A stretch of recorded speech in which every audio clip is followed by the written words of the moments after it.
Entonces, si vemos, entramos ya de lleno en el mundo de la psicología. Sabéis que Reich fue discípulo de Freud y hoy día se le considera padre de toda la psicoterapia corporal. Se han derivado diferentes terapias desde su terapia original, digamos, ¿vale? Realmente lo que hace Reich es seguir las mismas direcciones que marcó Freud.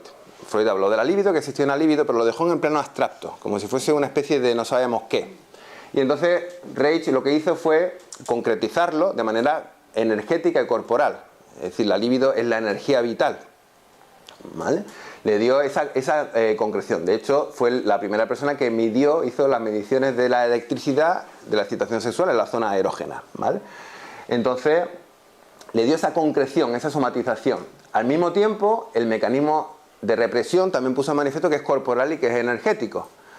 También en Freud la cosa quedó en el plano de las ideas. Nosotros reprimimos pensamientos, ideas.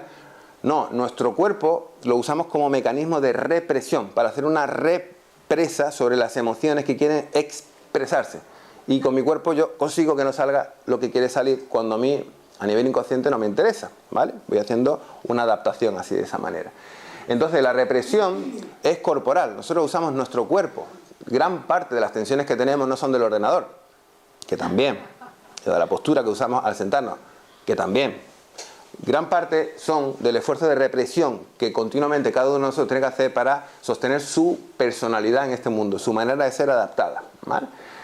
Y Reich puso en relación a este mecanismo de represión con la estructura política, social y económica en la que vivimos. Hoy ya creo que lo entendemos. O sea, que decir cómo las leyes nos afectan, cómo nosotros tenemos que trabajar sin parar, no tenemos tiempo para descansar. Es decir, ¿la estructura sociopolítica nos afecta? Sí, mucho. ¿Cómo? ¿Nos tensa? Sí. ¿Nos estresa? Sí. Yo creo que hoy día ya lo tenemos clarísimo. A lo mejor hace 50 años, ¿cómo? Pero ¿cómo? Que la coraza que yo he generado, ¿no? Que es a donde vamos. Este mecanismo de represión finalmente se cuaja, se plasma en una coraza, que es neuromuscular, ¿vale? Está establecida en nuestros nervios y músculos. Y él fue desarrollando diferentes tipos una caracterología, diferentes tipos de coraza que finalmente presentan las personas. Y en especial habló del carácter masoquista. Es uno de los caracteres, uno de los tipos de coraza, que supuso una diferencia muy importante con Freud, en el sentido de que Freud entendía que había un instinto de muerte, que la persona en un momento dado podía ser autodestructiva o perdía las ganas de vivir o tenía ganas de matarse porque había un instinto dentro de él, un impulso natural a hacerlo, ¿no? Que en algún momento podía crecer, etc. Y Reich decía, pero bueno, de impulso de muerte en absoluto. Es decir, es cuando la persona está frustrada en sus necesidades, es cuando la persona ha quedado acorazada, ha quedado totalmente encapsulada y pierde y se decepciona y se resigna cuando le entran ganas de morirse. Y eso tiene que ver con una estructura política, social y económica, ¿vale?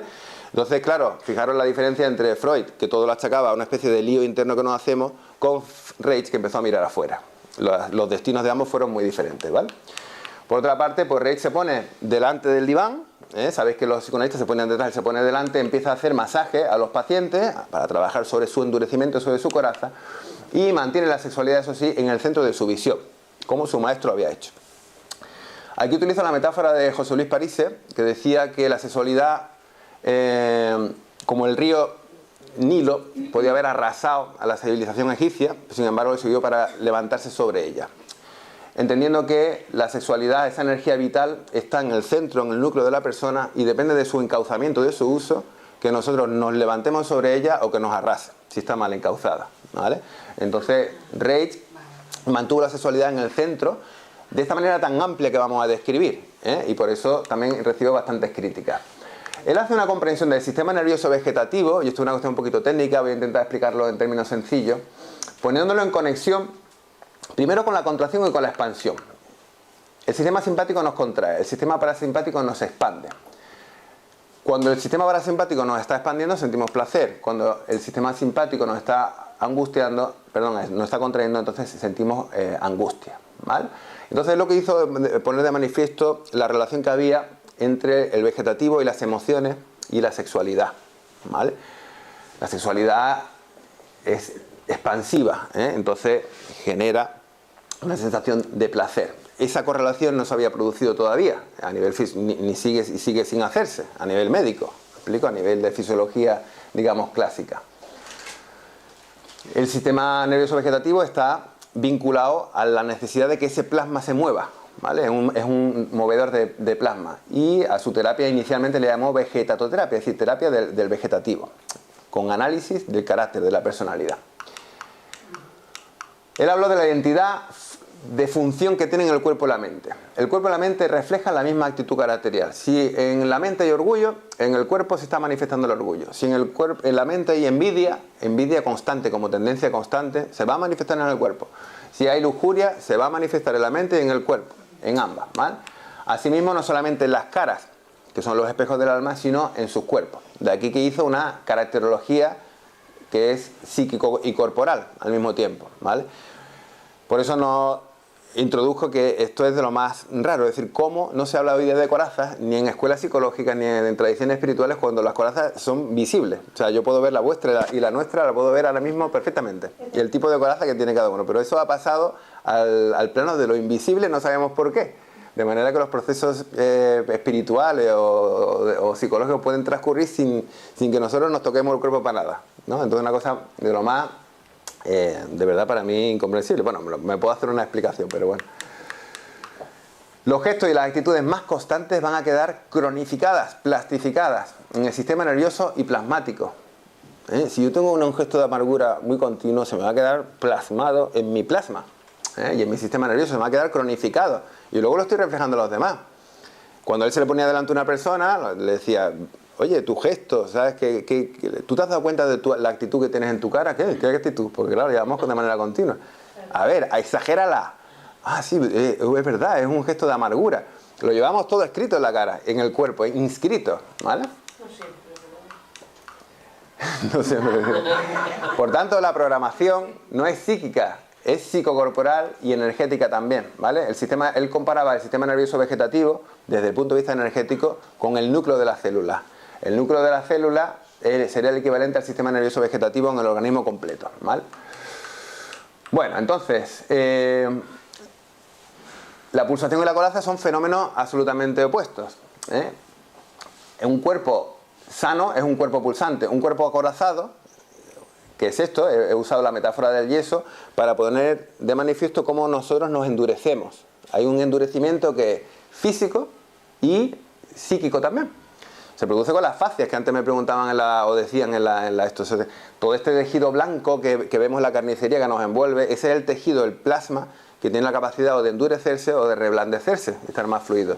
Nosotros para hacer coraza nos endurecemos, ¿vale? Igual que endurecemos nuestros músculos, igual que sobrecargamos nuestro sistema nervioso.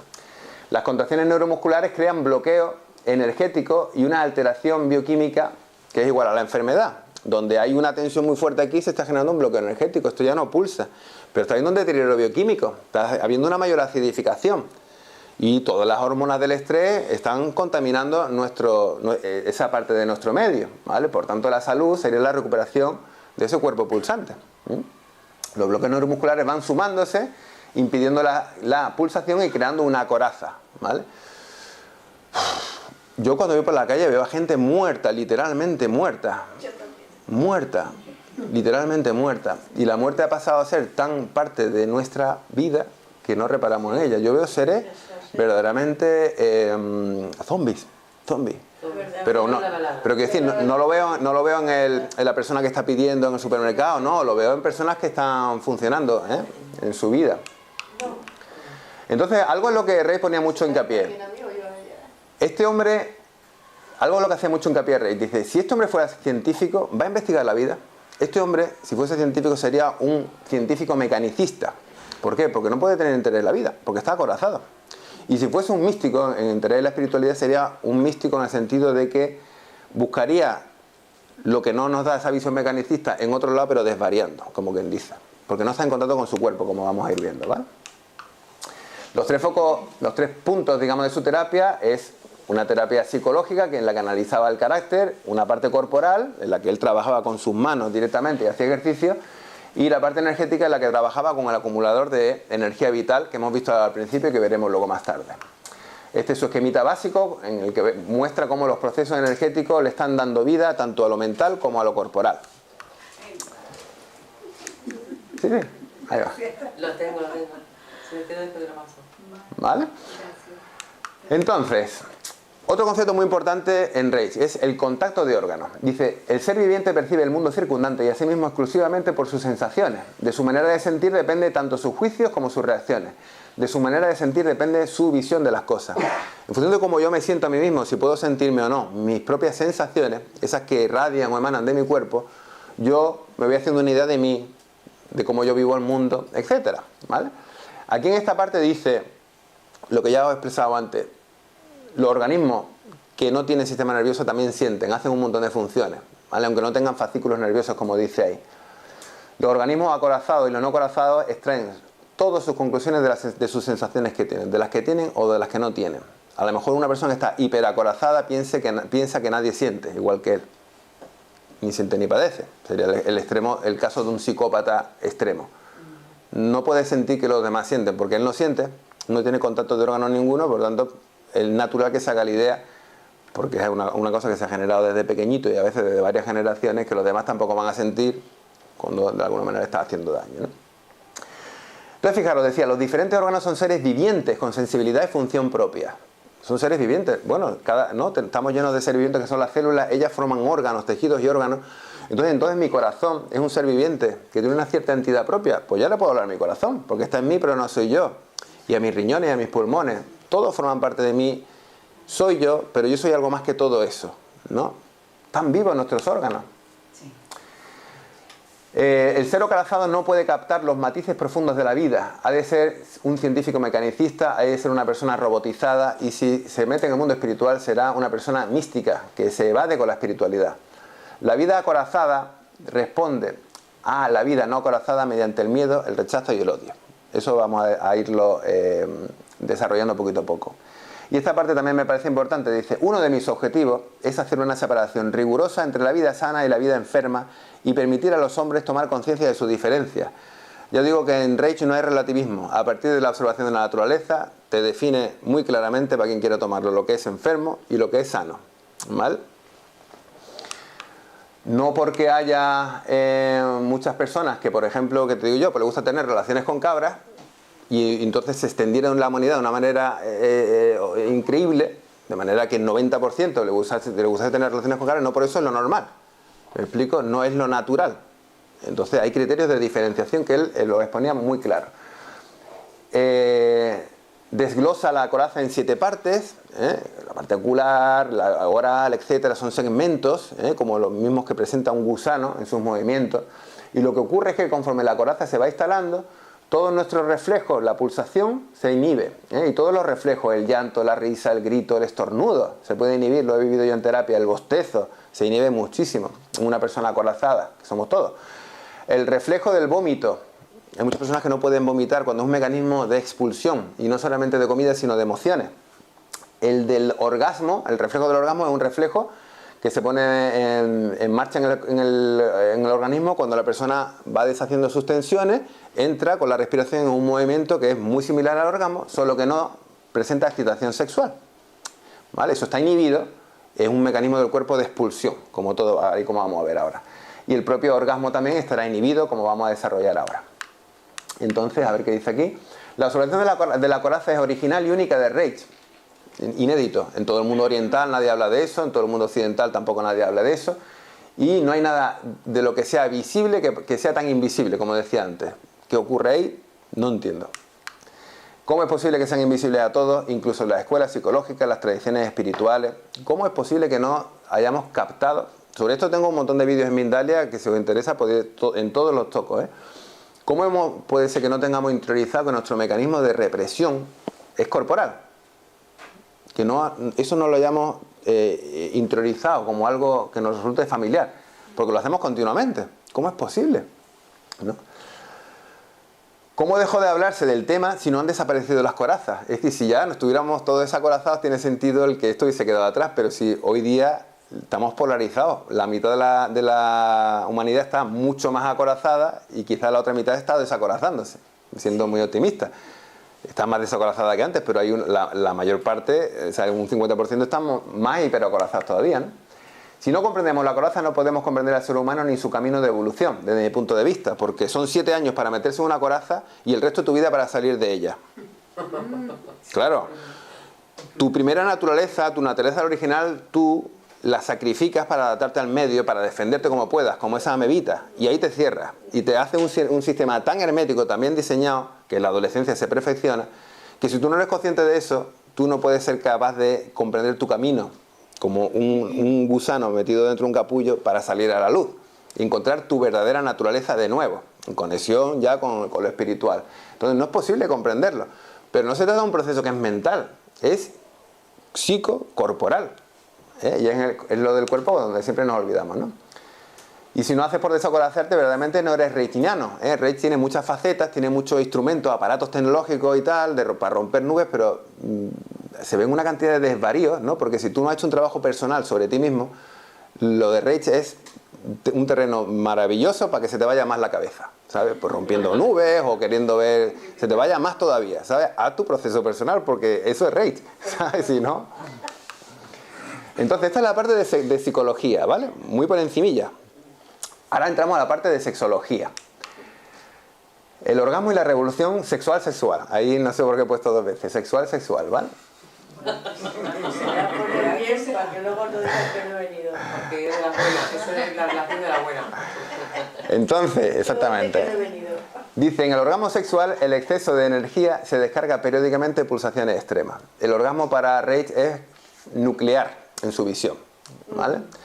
Salvando la diferencia, el orgasmo es en nuestro váter cuando tiramos de la cadena y permite que todo lo sobrante se descargue y nosotros nos lo quitemos de encima, nos lo lleve lejos.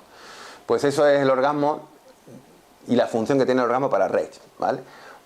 A mayor coraza va a haber menor capacidad de orgasmo, ya lo hemos dicho. El orgasmo va a ser más chiquitito. Y eso va a implicar mayor grado de neurosis. Es decir, la persona va a estar más enferma, no solamente a nivel físico, sino a nivel psíquico. ¿Por qué? Porque no tira de la cadena. ¿Qué pasaría en nuestra casa si no tirásemos de la cadena? Pues habría grandes problemas. Lo entendemos con los cuartos de baño, pero no lo entendemos con las personas. El orgasmo no es un regalo superfluo de la naturaleza, es el regulador del equilibrio de la energía biológica. Imaginaros que si esto de hoy día no se entiende, en la época victoriana donde él vivió, coetáneo de Freud, ¿cómo se podía entender esto? El cacaillo que llevamos descrito. Estaba equiparando capacidad de orgasmo, como vamos a ver, potencia orgiástica, con salud. Eso es muy provocador y es inasumible. La célula y el organismo entero funcionan con el mismo principio energético. Eso ya lo hemos comentado. El orgasmo, ya sea en una célula o en una masa de células, ¿qué me estás diciendo, Reich? ¿Que las células tienen orgasmo? ¿Cómo es posible? Es una función celular básica, el regulador del equilibrio energético del organismo. Los 4 tiempos, me tenso, cargo energéticamente, descargo de energía y me relajo, caracterizan tanto el orgasmo sexual de los organismos complejos como la división celular de cada célula individual. ¿Vale? Por eso la fórmula del orgasmo, tensión, carga energética, descarga, expansión, debe ser considerada como la fórmula de la vida. ¿Vale? ¿Cómo me estás mezclando tú la sexualidad con las células, con el organismo? ¿Cómo me estás mezclando tantas cosas, Rey? Quizás fue demasiado pronto, demasiadas cosas en una sociedad puritana. Rey era un pervertido o era un científico pansexualista. Esta es la fórmula del orgasmo, hay una contracción, y luego hay unas convulsiones que desencadenan en una expansión, ¿vale? La descarga del exceso de energía biológica se cumple en todo el ámbito de lo viviente, animales, vegetales, células y bacterias. El proceso de división celular debe ser considerado como un proceso orgiástico, ¿vale? El proceso a través del cual, que ya lo explicaba un poquito antes, una célula se divide en 2, es un proceso convulsivo. El núcleo se pone regordete, le sobra energía y se deshace de esa energía en grandes contracciones que deshacen el núcleo en 2 partes y de ellas salen 2 células. Es un proceso orgiástico, es un orgasmo, ¿vale? La proliferación de células que se da en los procesos tumorales se debe a una división rapidísima de núcleo en células con déficit de energía. Luego vamos a retomar esto porque el punto de vista de Reich para mí sobre el cáncer es muy lúcido, ¿vale? Pero esa proliferación de núcleos tan dominante que se produce en los procesos tumorales puede tener esta explicación que le daba Reich. Vale, a ver, esto ya lo hemos explicado un poquito. Sí, esto ya lo hemos explicado, ¿vale? El citoplasma se nutre del medio, el núcleo se nutre del citoplasma. Entonces, cuando está muy regordete, tienen exceso de energía, algo tiene que hacer con ella, se divide, ¿vale? Ese es el proceso del orgasmo que da lugar a la división celular. Es importante. Esto. Ha tenido un aparato. A ver, es que funciona, digamos, cuando le parece, vamos. Muchas gracias, Sati. Me pongo por allí. Vale. Vale, esto ya está visto. Entonces, estableció, dentro de sus diferentes tipos de caracteres, habló del carácter fálico narcisista, que puede tener un cuerpo parecido a ese que vemos ahí. En sus tiempos era el modelo de salud, una persona que era capaz de tener muchas eyaculaciones, que tenía un gran rendimiento sexual, podía a lo mejor hasta pasar toda la noche teniendo relaciones sexuales, pero sin embargo las tomaba como algo gimnástico, una especie de olimpiada de ejercicio gimnástico, ¿no? Donde por ese gran acorazamiento que tiene, la persona no podía tener potencia de orgasmo, su orgasmo era muy chiquitito, no se podía entregar, como vamos a ver ahora, no se podía entregar a las sensaciones, eso creo que me lo he debido saltar, no se podía entregar a las sensaciones que se producen durante el orgasmo y al movimiento que se produce del orgasmo de una manera involuntaria. Esta persona necesita controlar en todo momento, no se puede entregar ni a eso ni a nada. Entonces sus orgasmos quedan muy controlados, no tiene potencia orgiástica. Y Reich decía, eso es una enfermedad. Es una enfermedad porque es antinatura. ¿Me explico? Esta persona no tiene contacto de órgano, no se puede sentir a sí mismo. Es por eso porque convierte el terreno de lo sexual, en vez de un terreno afectivo, en algo gimnástico, ¿vale? Igual que puso en manifiesto también el carácter histérico en la mujer, algo parecido. Y diferenció entre los impulsos primarios y los impulsos secundarios. Los impulsos primarios son los impulsos naturales, todos los que nos surgen. Los secundarios son los impulsos sádicos y masoquistas, quiere decir, todas las necesidades que tenemos de hacer daño a los demás o a uno mismo, ¿vale? Eso, decía Reich, que son impulsos secundarios, no es natural. Eso se produce en un organismo cuando no tiene la capacidad natural de pulsación, cuando ya está frustrado, cuando está muy contrariado, cuando tiene grandes cantidades de energía, cuando está segmentado en su coraza, de manera que ha generado tabiques dentro de sí mismo. Eso genera una agresividad, una violencia que no es natural y que no tiene por qué ser natural a un ser humano o a un animal cuando está satisfecho en su contacto consigo mismo, con la naturaleza, ¿vale?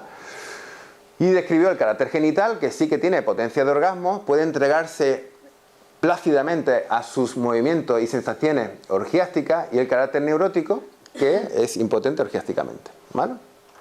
De alguna manera equiparaba la madurez sexual con la madurez personal, lo cual es muy provocativo aún hoy día.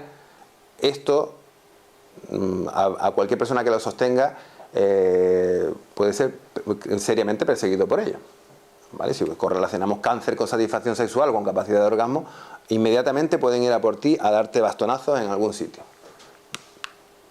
Pero fijaros, por eso quizá la primera parte es un poquito ardua, pero nos lo traemos desde la biología, desde la microbiología, y desde la microbiología con los biones.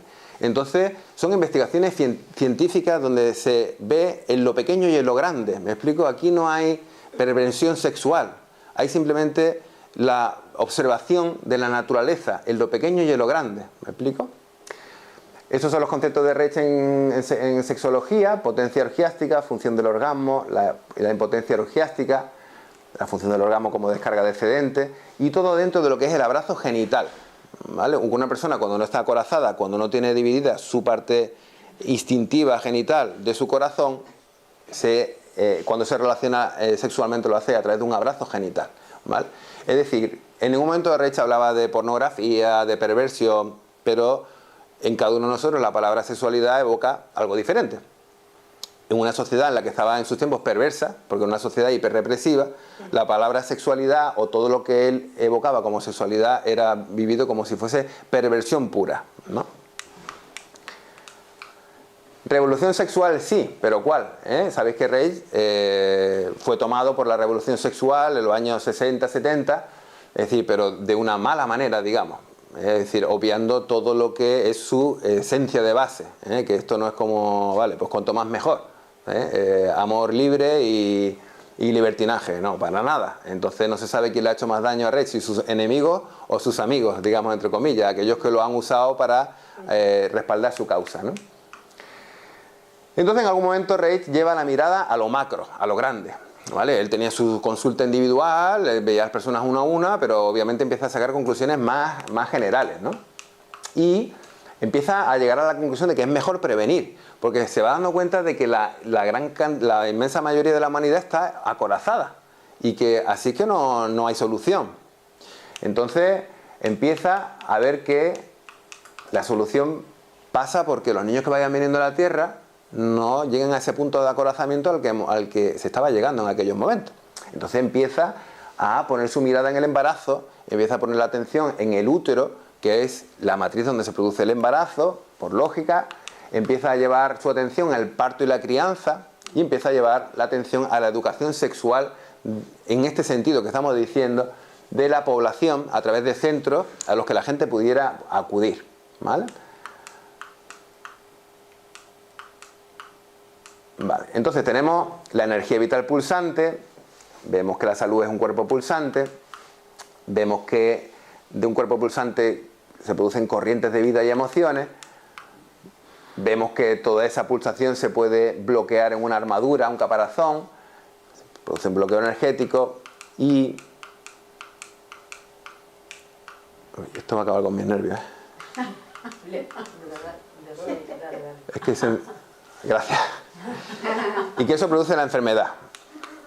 Vale, entonces, como decía, él empieza a mirar, ¿vale? Esta coraza se produce por una estructura social del patriarcado. Criticó duramente al patriarcado. Vio que se generaba una plaga emocional, es decir, una inmensa cantidad de gente que estaba acorazada y que además detestaban las manifestaciones de la vida y iban al machaque, como quien decía. Adelante. Generó estos sexpol que decíamos, hace una crítica al fascismo, al comunismo, del que fue militante en sus tiempos mozos, sí. Hace una crítica bastante potente al fascismo, imaginaros que vivió en tiempo del nazismo y todo, en toda la Segunda Guerra Mundial, y como... Vale, adelante, Satia. Adelante, vale. Vale, perdona, aquí ya... Sí, dale una vez. Adelante. Sí, voy a ver si ya, que parece que puedo yo ya. A ver. Todos los promotores de la expresión de la vida, de que la vida se exprese naturalmente, son perseguidos por ello. La plaga emocional rechaza activa y visceralmente las manifestaciones de vida, ¿vale? Lo hace a nivel inconsciente. La plaga emocional reaccionará con furor ante la sola descripción objetiva y verídica de las funciones naturales de la vida. Nada odia más la plaga emocional que esto. Yo comprendo el sentido de estas palabras, ¿eh? Lo puedo seguir experimentando hoy día, ¿eh? Los políticos lo identificó muy rápidamente como una expresión muy obvia de la peste emocional. La plaga emocional, eso está mal escrito. Este es uno de sus libros básicos, Psicología de masas del fascismo. Reich, ya lo hemos dicho esto. Entonces, Reich mira al medio. En la microbiología mira al medio de la célula, mira al entorno. En lo social mira al medio, al entorno del individuo, para ver las causas de lo que le ocurre a la persona. Esto es pura epigenética de hoy día, ¿vale? Conecta directísimamente. El problema viene de afuera, no del lío que nos hacemos adentro. Hay una influencia, hay un condicionamiento por todo lo que obviamente ocurre en nuestro medio, ¿vale? Y hace que estemos más acorazados o menos.